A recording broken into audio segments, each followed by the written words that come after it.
Are you someone that's struggling with some kind of addiction? Whether that's a substance, a person, some kind of a habit, something that you just cannot stop doing, and you've tried everything in the past. If so, then keep watching because this video is for you. So the first thing we have to understand about addictions is that it's unhelpful to call it an addiction or a person an addict. Why? Because that implies that it is an identity, that is who they are, right? Actually, when we do these behaviors, it's for a good reason. So what I want to say to you is the cigarettes, the drinking, the pornography, the person, the eating, whatever it might be, is not the problem. They are simply the best way that you have found to actually calm or soothe the nervous system. They help you cope. But that's not the problem. So when I do therapy with somebody, and I've been doing that for almost 10 years now, the only way to be sure that some kind of behavior that you're using repetitively to soothe or calm your nervous system or make you feel better, and I will say this, what is a coping mechanism really? It simply is something that you do that actually will keep the problem going indefinitely, because it doesn't solve the problem. When I say the problem, we're talking about the thoughts and the emotions that come up that make you reach for something. It simply takes the edge off it or numbs it, or you get some temporary escape from that experience, but then you'll have to do it again to get the same relief, and you might have to do more and more of it to get the same kind of level of relief. So as I said, that is not the problem. It is simply the way that you're coping. So when someone comes to me that has that kind of an issue and they're using something to actually cope like that, that is not the first thing we're going to have to look at, because we're going to have to look at everything that's driving the need to use that substance or that person or whatever it might be to make them feel better. And that will be the trauma, the things that have happened to you that were very emotional. It will be the anxious states or protective mechanism that your body's created to try and protect you from those things from happening to you again. So now whenever you go in certain places and speak to certain people, certain activities, your body will start to make you feel afraid, so you move away from that. But what if you can't move away from that? What if that is your work? What if that is a friendship group or whatever it is? Maybe it's where you live in your home environment. So again, the anxiety is coming up to try and make you move away from it because of something that did actually happen to you in that place.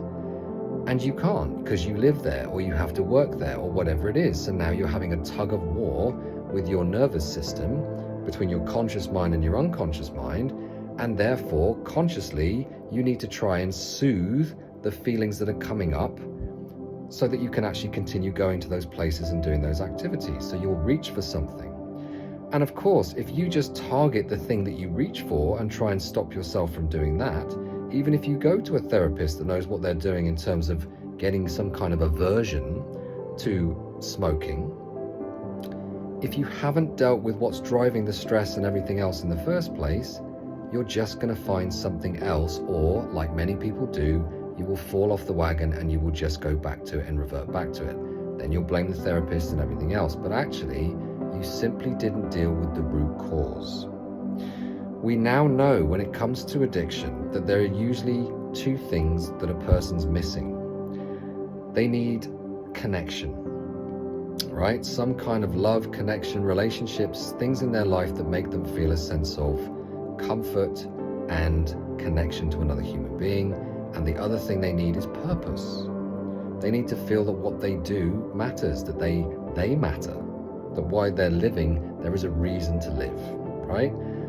So that's often another part of the puzzle, right? So there'll be all of the unconscious patterns that are driving the need to soothe the self, but then there might be a self-esteem issue, right? There is a lack of connection. I'm lonely and I don't have anything to look forward to. I don't have a purpose or anything to put my attention and my time and my energy into, and therefore I'm looking for something to fill that hole. The point I'm trying to make is all of this stuff can be resolved quite easily, unconsciously, because these are not conscious problems. And yes, there may be conscious action that needs to be taken, But we need to get you into the resourceful state where you feel strong enough to start to make those changes.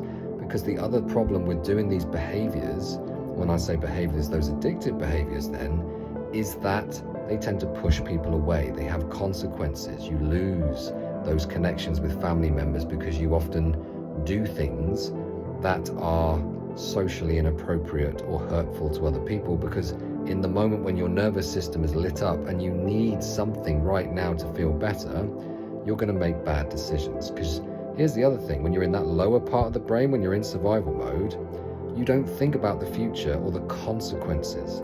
You just need to feel better now.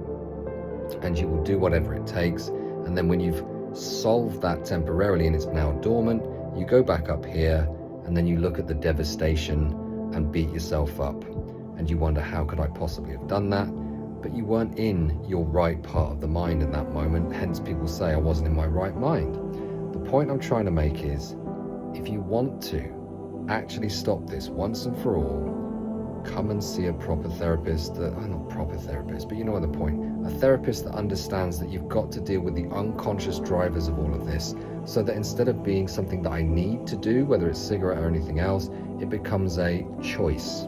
Because when you're up here and your needs are met and you've dealt with your past and all of the programs that fire in the moment and you can just be your best self, you can choose not to do that because you don't need it anymore, all right?